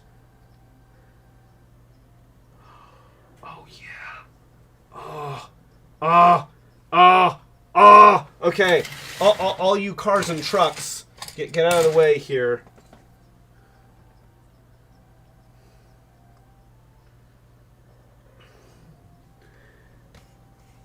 We've got something to show. There we. Oh, I did it again. I got to there we, and then okay. Anyway, here. Try to press that button and look at that. Look at that. He's got claws. He's got claws. They're a slightly different color. That's okay. My plan is to paint them, and hopefully I can get a paint that matches pretty well. I can do a little bit of sanding, but look at those. Oh, that's so much better. That is so much better. They're still a little bit knobby, and I'm aware of that. But honestly, it looks like he wants to grab a Predacon and eat them, and that's what we want. That we want a Dinobot that looks like he can grab the Predacon and eat it, not just sort of slap it wildly in the face. So I'm gonna go ahead. Oh, here, look, yeah, he's like, look, I finally got decent hands. Look, I've got decent hands. Yay, this is the best. Okay, so let's go ahead and transform him so that you can see what we're losing by adding hands that aren't going to fold into the sides. And Ty Guy says, looks like he's wearing gloves now. He don't want to leave no fingerprints. Yeah, he does look a little bit like he's wearing gloves. And I can still do some shaping with the sandpaper, and I plan to. But we were at a place where the more I worked with it, the more I was just kind of undoing the work that I had already done. So we needed to bake them so that now we can sand and not ruin stuff. And then we'll do some painting. I'm not going to do that on camera, by the way. I'm gonna wrap things up pretty soon here. But I wanted to show the part that counts. This is the part that counts. Finishing work can go on for hours. It can, and you can also sit down and binge Netflix while you're doing the finishing work. Whereas stuff like this, you kind of have to pay attention, at least to some degree. So I'm just doing the doing it to it, Mountain Dew. There we go. Oh, I said it again. Gosh darn it. And I guess I could talk you through the process of transforming him. But, you know, the hands have annoyed me for so long that I don't transform him very often because every time I pick him up, the hands bug me. And so then I don't pick him up. And that's not what you want from a toy. You know, you want something that just seeing it invites you to grab it and start playing with it. So, there, and there.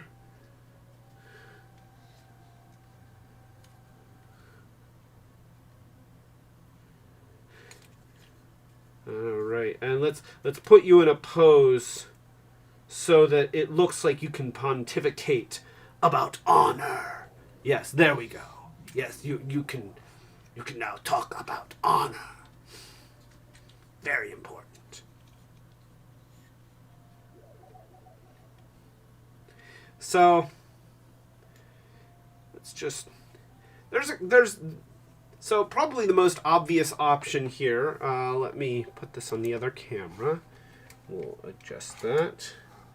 Is just to have the hands folded up behind his head here, and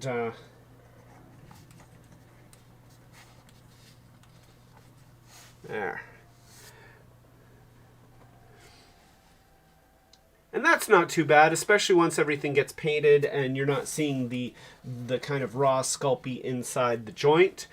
You know, so you know it's out of the way. You kind of have to look to see the gap left by not having the flappy hands inside his body. That honestly doesn't bother me. I'm perfectly okay with that. Now, I guess just out of curiosity, let us see what happens if we do try to put these arms up in the body.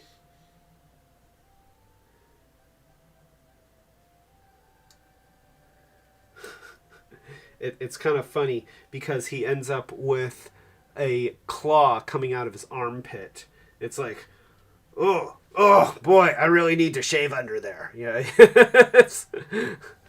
So, you know, that's the sacrifice. By not having hands that are made flat at kind of an L shape to fit into this gap, you just can't put the dinosaur arms up in there the way that they originally went.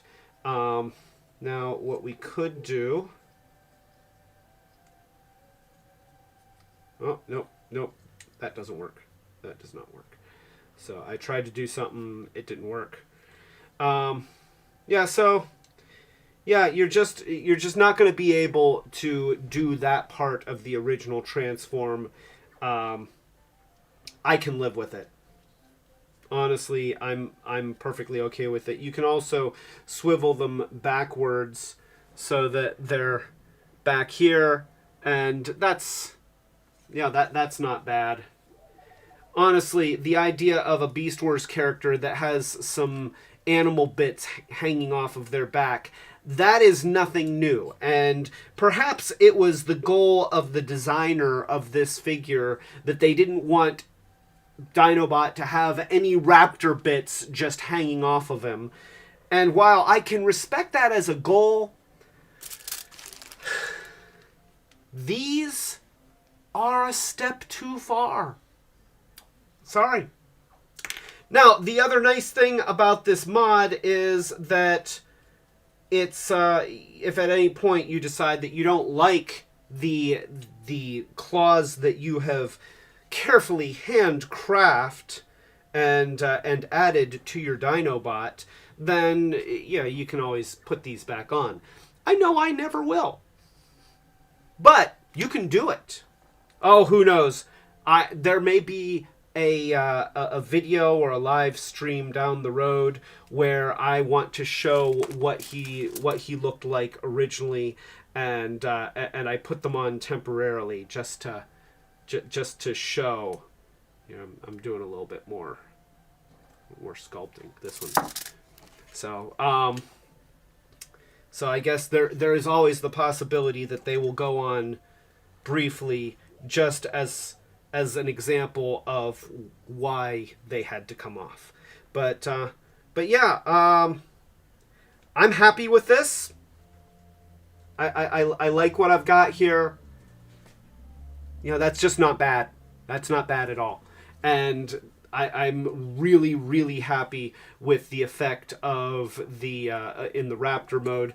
And it's only going to get better as I continue to sculpt these and paint them and just, you know, fine-tune them to where they really look like they belong. Right now, they're still a little bit warbly, and, you know, they're not quite finished yet, but that's okay. So that's it. We've got Dinobot with hands. Yeah, we've got a Dinobot that has hands that are not Flappy Hands. We've got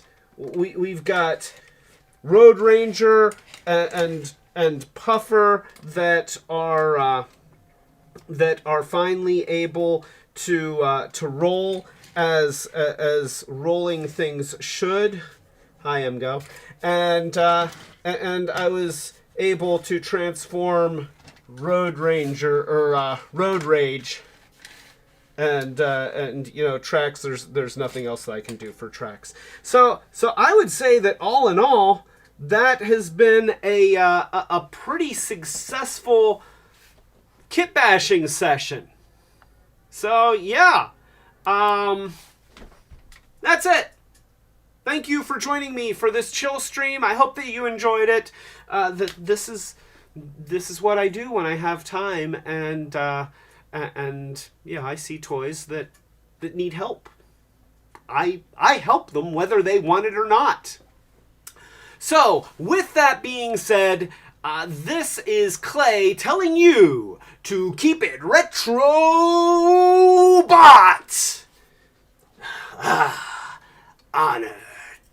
Honor demands that I have non-flappy hands. Oh, that rhymes. Rhymes are not honorable. They are distasteful. It is so hard being a